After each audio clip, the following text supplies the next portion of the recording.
కానీ ఈ భారతదేశంలో ఎవరైనా ఆ విధంగా మనం బతికగలిగి చూపిస్తే కదా మేము ఎర్రన్నోళ్ళమంతా మా వచ్చేసి వేరే విధంగా మాట్లాడగలం. కానీ అంత దుర్మార్గమైనటువంటి ప్రభుత్వం నడిపిస్తున్నారు బీజేపీ కానీ కాంగ్రెస్ కానీ. కానీ పేదల బ్రతుకులు ఎక్కడ మినిమం వేజెస్ ఎక్కడ లేదు. ఏ కంపెనీలో పోయినా ఎక్కడ పోయినా మినిమం మహిళా కార్మికులకు వచ్చేసి 6,000, పురుష కార్మికులకు వచ్చేసి 12 గంటలు చేస్తేనేమో 10,000, తప్పితే వచ్చేసి 6,000 రూపాయలు 7,000 రూపాయలు జీతాలు ఇస్తున్నారు. ఒకటి చెప్పాను, నువ్వేమో మినిమం కూడా అంటున్నావు. ఆ మినిమం కూడా దొరకదు ఇక్కడ. మరి అది నేనేమంటున్నా అంటే అసలు మొత్తమే కార్మికులు లేకుండా పోతుంది. సో నేను నా రిక్వెస్ట్ మీ పెద్దవాళ్ళతో కూడా మీరు మాట్లాడండి, మీరు మీ పార్టీలో కూడా మాట్లాడండి, వాళ్ళకు కూడా చెప్పండి.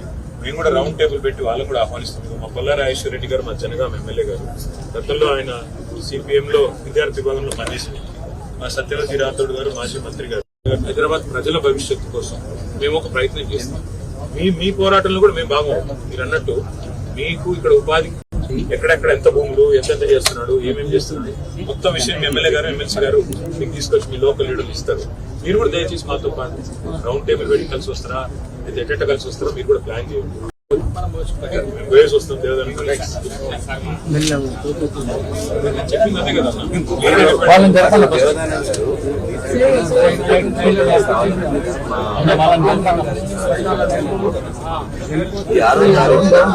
తెలంగాణ భవన్ లో రౌండ్ టేబుల్ కార్యక్రమం పెట్టాము.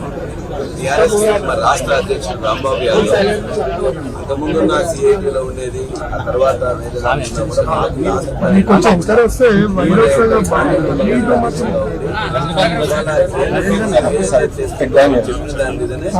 ఎల్లుండి రౌండ్ టేబుల్ సమావేశం పెట్టాం. మిగతా అన్ని సంఘాలతో కలిసి ఏదైతే మీరు అనుకున్న దాని మీద రేపు పోరాటం చేయబోతున్నాం, దాన్ని వ్యతిరేకిస్తున్నాం. కేంద్ర ప్రభుత్వం తెచ్చే చట్టాన్ని వ్యతిరేకిస్తూ మినిమం వేజెస్ ఖచ్చితంగా ఇంప్లిమెంట్ కావాలన్న దాంట్లో భారత రాష్ట్ర సమితి, ట్రేడ్ యూనియన్ కూడా కట్టుబడి దానికోసం మీతో పాటు భుజం భుజం కలిపి పోరాడుతుంది.